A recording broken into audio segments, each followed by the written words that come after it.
Hey everyone, this is David and Max coming at you with another dev blog/vlog.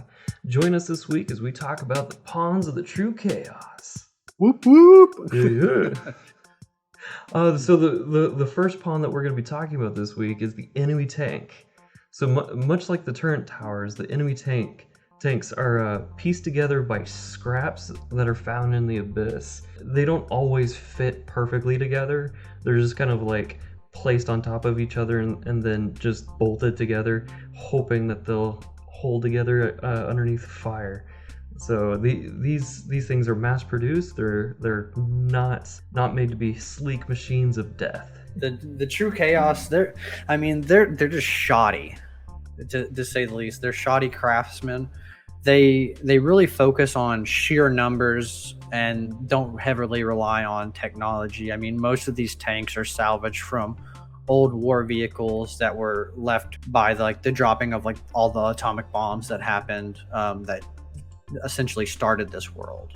Like we said, these things are mass produced on a level just unthinkable by the Phoenix Order. So the Phoenix Order is all about development and making new things with their society and with their brain power, whereas that is not what the true chaos is about. The true chaos is let's make as many as we can as cheaply as we can. Yeah, and that's really their advantage because they move super quickly and without any hesitation. Like if you go in the game, they just swarm on you, and it's not like one. Even though you have a better piece of technology with the heavy tanks or the double shot tanks, depending on which one you're driving. The true chaos, I mean, they just swarm on you. So it's like one tank compared to fighting 8 tanks. They're always in packs. They're usually in large squads of enemies. Yeah, and what's really crazy is they're so good at it that while you're actually shooting these tanks down, they are building new ones and just launching them out of their garages. You'll actually be able to see that in the game where these tanks will roll out of these manufacturing buildings. Oh yeah, I'm about to give you guys a pro gamer tip. Destroy those first. The pro gamer move: destroy the enemy spawns first, because they're vicious. They're vicious. You're like, oh, there's only 2 enemies right now, and then you'll see them just bloop bloop bloop bloop. They'll start popping in on you, and you're gonna be like, oh man, I messed up. I'm overwhelmed. Yeah, you definitely don't want to shoot all the enemies, go past those buildings, and then come back and realize, oh hey, there was something there. These tanks, they have zero hesitation about trying to end you, and they don't care about surviving past this battle. That is not what the true chaos is about. True chaos is kamikaze. We're just gonna go in and as many as we can. They're the Zap Brannigan, There's an ultimate kill number, and if we reach that, then we can win. The ground cannon. So just like the enemy towers, the ground cannons are stationary. They're also lower to the ground. They can home in on the tank because of this, and they're much faster at reloading and shooting. Because they're so low to the ground, they get a quicker power supply boost. Yeah, so essentially they're made from jet cannons. So they shoot flames out of the back. Every time they fire, they shoot a giant flame out of the back of them. And we're going to talk about the tower cannons a little later. The difference from these is that because they're recalibrated, they can fire at a faster rate. But because of this, they pack less of a punch than the tower cannons. So Intel says that reports that these ground cannons are set farther apart, making them unable to hit the enemies in close quarters combat. So what you want to do is come right up on these things, and they won't be able to pack the punch that they're made to if you're at medium range. Fair warning though, these cannons are usually never alone. So you got to approach with caution, because if you're up close to one, that means that the other one might be on your tail, ready to blow you to bits. Right around the corner, waiting in the shadows. So for the third defense that the true Chaos Order has to offer is the tower cannon. Just like the enemy tanks and the ground cannons, the tower cannons have been pieced together, but make no mistake about it, they mean business.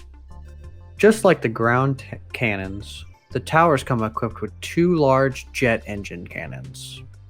But they have been calibrated differently. They pack a heavier punch, but for that, they have a tendency to take a second to lock onto the enemies. This makes them a medium level threat.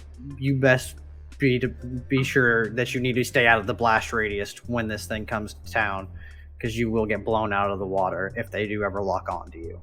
But because of their height, they pack a mean punch with their ordnance.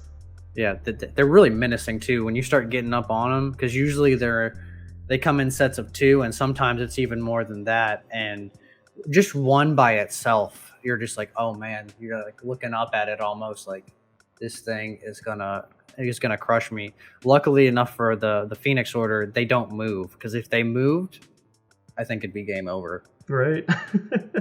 Like the stationary thing is really what makes them a medium threat. Because if they had wheels, oh man, it'd be one tough cookie to beat. Because they're taller and because they have more armor plating, that means that it takes a few more hits to actually knock these things down. So because you can see them from a distance, the best play is to engage these things from a distance. All right, so these next 2 are in early developmental stage.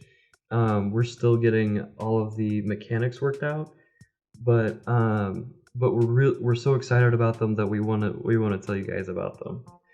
So the first one is the Sky Gunners, and what the Sky Gunners are, they're giant hydrogen explosive stuff filled metal balloons with guns strapped to them. We believe the kids refer to these as blimps. Comment on below if you know what that reference is, by the way. They can drop a massive bombardment of bombs, so it's best never to be underneath them, and you'll regret it. Yeah. And we're gonna make it really clear that like where exactly they're hovering over, so that you know, oh hey, maybe I shouldn't go to the red flashing area or whatever we do.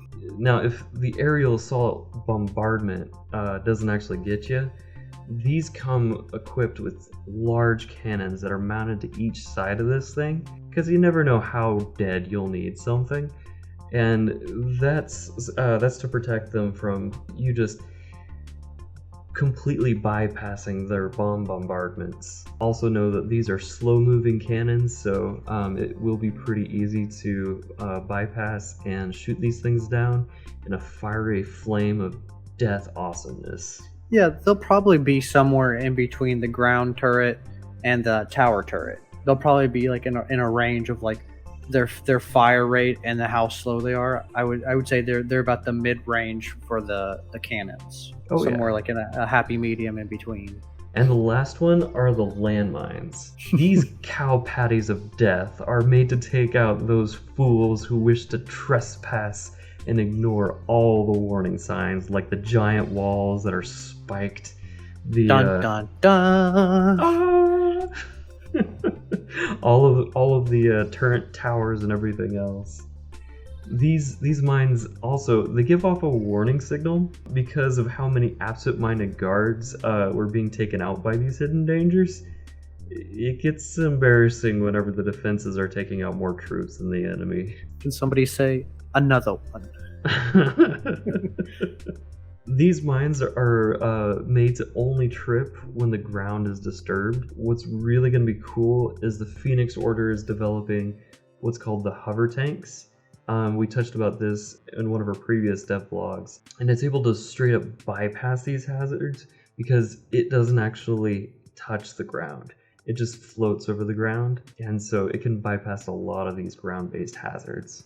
We thank you all for coming to listen to us, and we hope that you'll be back next week. We also have Thursday and Saturday posts that are Screenshot Saturdays and our Awesome Art Thursdays.